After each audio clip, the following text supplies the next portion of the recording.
Morning students. So today we are going to discuss our next topic, that is loss of nutrients during cooking. ठीक है, तो हमने last lecture में हमने nutrients के amount के बारे में पढ़ लिया था कि जो डिफरेंट बॉडी जो होती है उनकी एज पे, सेक्स पे, ऑक्यूपेशन पे डिपेंड करता है कि उस बॉडी को कितना न्यूट्रिएंट्स रिक्वायर्ड है। आज के लेक्चर में हम ये देखेंगे कि कुकिंग के टाइम पे हम कई सारे न्यूट्रिएंट्स को लॉस कर देते हैं। ठीक है, तो एक्चुअली वो कौन से ऐसे रॉन्ग मेथड्स हैं जिनके थ्रू हम फूड के अंदर न्यूट्रिएंट्स को लॉस कर देते हैं। ठीक है, तो first one is, if cooking is done in excess of water and then water is thrown away after cooking, many water soluble vitamins and minerals are lost। तो बच्चों कुकिंग के टाइम क्या होता है, जब हम चीज़ों को कुकिंग के टाइम क्या होता है, एक्सेस अमाउंट, जब हम मटेरियल्स को, जो भी फूड मटेरियल होता है उसको हम एक्सेस अमाउंट ऑफ वाटर से धोते हैं। ठीक है, अगर आप पल्सेस को धो रहे हैं, वेजिटेबल्स को धो रहे हैं, फ्रूट्स को धोते हैं, तो धोते टाइम हमें ये ध्यान रखना ज़रूरी होता है कि हम उसे इनफ या एक्सेस वाटर में ना धोएं या बार बार उसको ना धोएं। क्योंकि एक्चुअली क्या है, बार बार धोने से ये होता है कि जो भी उस फूड का या उस फूड के अंदर जो water soluble vitamins and minerals present होते हैं वो उस पानी के साथ सोल्यूबल होकर वो लॉस्ट हो जाते हैं। ठीक है, तो जब भी हम कुकिंग करें तो कुकिंग हमेशा एक स्पेसिफिक एक सर्टेन अमाउंट ऑफ वाटर के अंदर करें। ठीक है, और जब भी हम कुकिंग करें तो चीज़ों को हम एक्सेस अमाउंट ऑफ वाटर में ना धोएं, ताकि जो हमारे water soluble vitamins and mineral हैं वो लॉस्ट ना हो। Second, if cooking is done at the high temperature many proteins and vitamins are destroyed. जो अगर जो कुकिंग है उसको अगर हम बहुत ज़्यादा हाई टेम्परेचर पे करते हैं, अगर हम किसी भी फूड को कुक करते हैं और हाई टेम्परेचर पे कुक करते हैं, तो उससे क्या होता है, जितना भी प्रोटीन है और विटामिन है, उस फूड का जो प्रोटीन और विटामिन होता है वो डिस्ट्रॉय हो जाता है। ठीक है, तो हमें अगर फूड को कुक भी करना है तो उसे बिल्कुल हाई टेम्परेचर पे नहीं करना, एक मॉडरेट टेम्परेचर पे हम किसी भी चीज़ को कुक करना रहता है। ठीक है, ताकि उसके उसके अंदर जो प्रोटीन है, विटामिन है, वो डिस्ट्रॉय ना हो। Third one is, mostly thick pelt are removed from vegetables and fruit. This result in the loss of nutrients। बच्चों कुछ ऐसे फ्रूट्स और वेजिटेबल्स भी होते हैं जिनकी जो ऊपर की जो लेयर होती है, फ्रूट्स और वेजिटेबल्स की, जो उनके जो छिलके होते हैं, जो पील्स होते हैं, उनको हम क्या करते हैं, उनको हम रिमूव कर देते हैं। ठीक है, तो एक्चुअली कई सारे ऐसे फ्रूट्स हैं जिनके पील्स में ही कई सारे न्यूट्रिएंट्स पाए जाते हैं।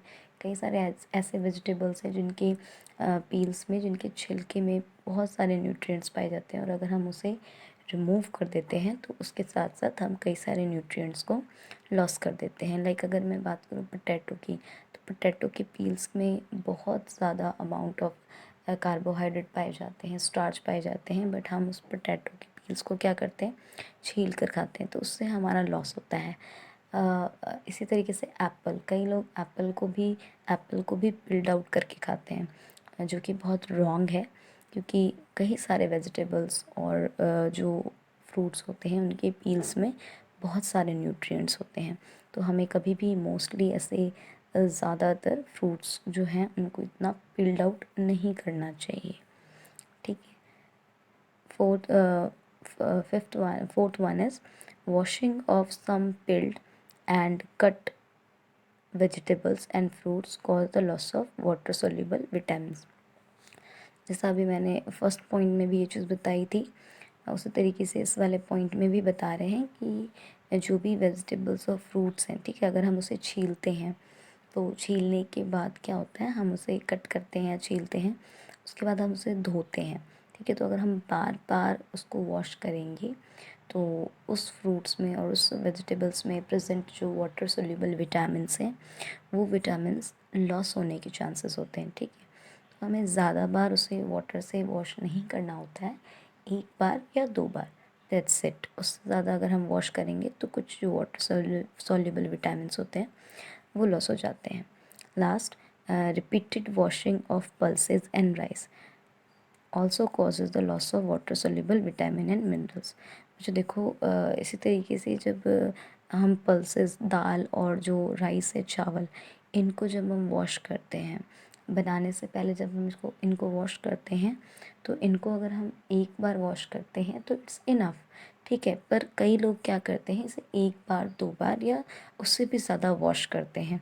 तो इसके वॉश करने से क्या होते हैं कि कई सारे न्यूट्रिएंट जो होते हैं वो लॉस हो जाते हैं, like water soluble vitamins and minerals, ये जो हैं वो लॉस हो जाते हैं। तो ये सारे ऐसे कुछ ऐसे रॉन्ग मेथड्स हैं जो हम अप्लाई करते हैं डेली लाइफ में और जिसके कारण हम अपने ही फूड में से कई सारे न्यूट्रिएंट्स को लॉस कर देते हैं, ठीक है। तो इस तरीके से हमें इन बातों का ध्यान रखना चाहिए जिससे हम फूड के अंदर प्रेजेंट जो वाटर सोल्यूबल मिनरल्स हैं, विटामिन्स हैं, प्रोटीन्स हैं, उनको हम लॉस ना करें। Okay, so next topic is deficiency disease.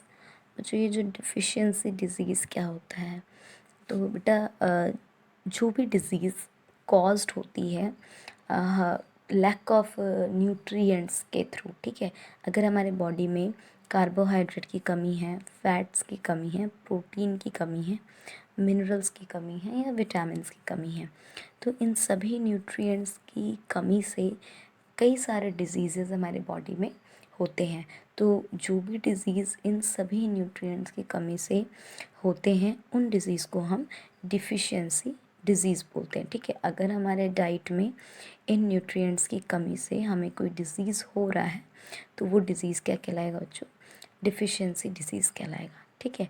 तो disease that are caused due to the lack of carbohydrates, fats, proteins, minerals और vitamins in our diet are called deficiency disease. Okay, so deficiency disease जो है वो 4 types के होते हैं। There are the 4 type of deficiency disease. 4 तरीके की deficiency disease होते हैं। First one is protein deficiency disease. तो बच्चों पहला जो है वो प्रोटीन डिफिशियंसी डिज़ीज़ है।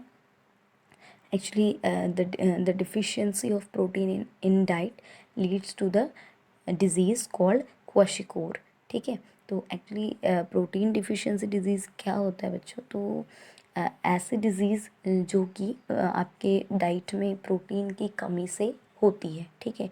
अगर हमारे फूड में अगर हमारे फूड में या डाइट में प्रोटीन की कमी हो रही है तो उससे जो है जो पर्सन है वो प्रोटीन डिफिशियंसी डिज़ीज़ को लीड करेगा, ठीक है। और उसी तरीके से एक डिज़ीज़ है जो कि है प्रोटीन की कमी से होती है और उस डिज़ीज़ को हम बोलते हैं क्वाशिकोर, ठीक है।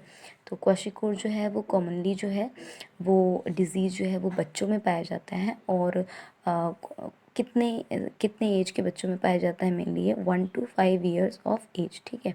This disease is common amongst children of 1 to 5 years ago, ठीक है। 1 से 5 साल की एज के जो बच्चे होते हैं उनमें ये जो डिज़ीज़ है प्रोटीन डिफिशियंसी डिज़ीज़ क्वाशिकोर, ये मेनली देखा गया है, ठीक है। इसके सिम्टम्स क्या क्या हैं?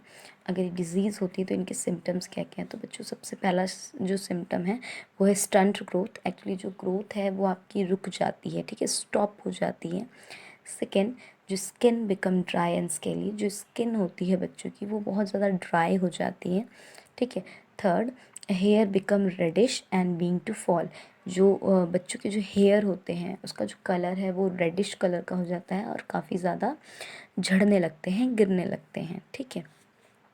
इनके जो लिम्स होते हैं, ठीक है, जो लिम्स है स्पेशली लेग्स, जो लेग है, ठीक है, वो काफ़ी ज़्यादा पतले हो जाते हैं और बोनी दैट मीन्स हड्डियाँ दिखने लगती है, इतने पतले हो जाते हैं लिम्स कि मेनली लेग, ठीक है, कि वो बहुत ज़्यादा इतने पतले हो जाते हैं कि उनकी हड्डियाँ उभर के दिखने लगती हैं, ठीक है। उसके बाद लार्ज पॉट लाइक बेली, जो उनका जो बेली पोर्शन होता है, बेली एरिया होता है वो काफ़ी ज़्यादा मोटा हो जाता है, लार्ज हो जाता है, ठीक है।